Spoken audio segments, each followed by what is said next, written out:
Oscar award विश्व में film उद्योग जगत के सबसे अधिक लोकप्रिय, चर्चित और प्रतिष्ठित पुरस्कार है। इनकी शुरुआत 1929 में हुई।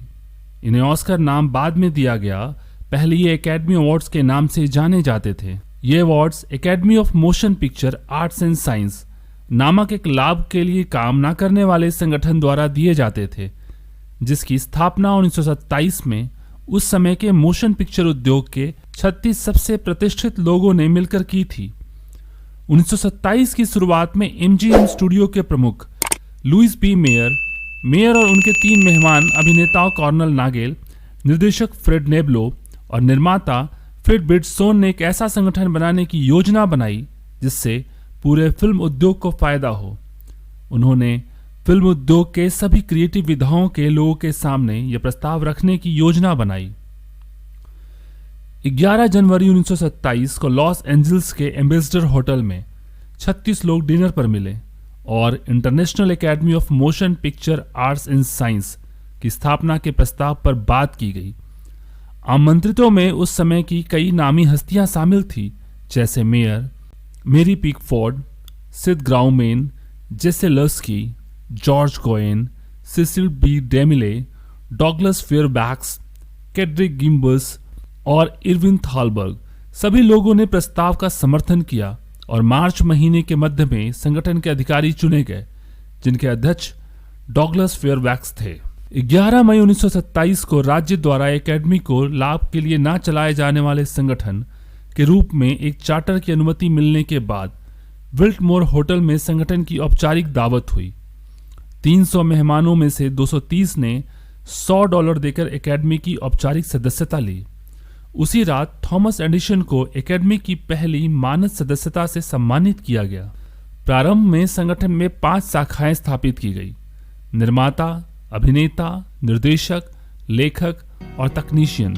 सबसे पहला एकेडमी अवार्ड समारोह हॉलीवुड रूजवेल्ट होटल में आयोजित किया गया, जिसे सार्वजनिक नहीं किया गया।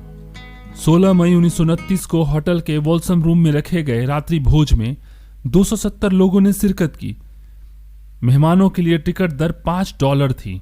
मजेदार बात यह थी कि इस समारोह में दिए गए अवार्ड्स 3 महीने पहले ही घोषित कर दिए गए थे, लेकिन फिर बाद में इस पद्धति को बदला और परिणाम समारोह के समय ही घोषित किए जाने लगे। केवल अखबारों के कार्यालयों में परिणामों की सूची समारोह वाले दिन रात को 11 बजे तक भेज दी जाती थी, लेकिन लॉस एंजल्स टाइम्स द्वारा अपने शाम के अखबार में समारोह से ठीक पहले परिणाम छापे जाने के कारण इसे भी बंद कर दिया गया। 1927 और 1928 में 15 लोगों को यह अवार्ड्स दिए गए। केवल पहले एकेडमी अवार्ड्स के दौरान ही मीडिया की मौजूदगी नहीं थी, लेकिन दूसरे एकेडमी अवार्ड्स से लेकर आज तक यह पुरस्कार मीडिया जगत के लिए आकर्षण का केंद्र रहा है। 1953 में पहली बार NBC टीवी ने ऑस्कर अवार्ड्स का सीधा प्रसारण टीवी पर किया। अब जानते हैं कि ऑस्कर अवार्ड्स के लिए वोटिंग कैसी होती है। एकेडमी अवार्ड्स की वोटिंग प्रक्रिया प्राइस वाटर हाउस, जो अब प्राइस वाटर हाउस कूपर है, देखता है। अवार्ड्स प्रदान करने के लिए इस वोटिंग प्रक्रिया का उपयोग सन 1935 से किया जा रहा है। एकेडमी के लगभग 6000 सदस्य वोटिंग प्रक्रिया में वोट देने के लिए प्राइस वाटर हाउस कूपर की एक ऑडिटिंग फर्म द्वारा सारणीबद्ध गुप्त बैलेट्स का उपयोग करते हैं। इसमें सबसे बड़ा हिस्सा अभिनेताओं के नाम होता है। पहले नॉमिनेशन बैलेट्स एकेडमी के सक्रिय सदस्यों को भेजे जाते हैं। अभिनेता सदस्य अभिनेताओं को, फिल्म एडिटर को, निर्देशक सदस्य निर्देशकों को नामांकित करते हैं। एकेडमी के सभी सक्रिय सदस्यों को ऑस्कर विजेताओं को चुनने का अधिकार होता है। वोटिंग प्रक्रिया पूरी हो जाने के बाद अंतिम पड़ाव पर प्राइस वाटर हाउस कूपर के केवल 2 भागीदारों को ही अंतिम परिणाम मालूम होते हैं, जब तक विजेताओं के नाम लिफाफे से बाहर नहीं आते। यह अवार्ड 25 श्रेणियों में दिए जाते हैं। परिणाम घोषित होने तक ऑडिटर्स द्वारा पूरी सुरक्षा बरती जाती है। MGM आर्ट के डायरेक्टर केड्रिक गिम्बस ने योद्धा की तलवार लिए हुए फिल्म रील पर खड़े एक सूरवीर की प्रतिमा डिजाइन की। इस डिजाइन को मूर्त रूप दिया लॉस एंजल्स के एक मूर्तिकार जॉर्ज स्टेनले ने। उन्होंने इसे त्रिआयामी रूप में ढाला। यह मूर्ति 13.5 इंच लंबी है और इसका वजन 8.5 पाउंड या 3.85 किलोग्राम है। 1929 में पहले ऑस्कर अवार्ड के दौरान 2701 ट्रॉफियां दी गई थी।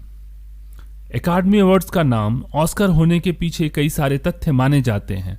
सन 1934 में ऑस्कर विजेता बनी बेटे डेविस का कहना था कि यह नाम उनके पति wind leader Harmer Oscar Nelson के नाम पर पड़ा है। दूसरी किंवदंती है कि एकेडमी के कार्यकारी सचिव मार्गरेट हैरिक्स ने जब पहली बार ऑस्कर ट्रॉफी को 1931 में देखा तो उसे अपने अंकल ऑस्कर जैसा बताया। तभी से इस अवार्ड का नाम ऑस्कर हो गया।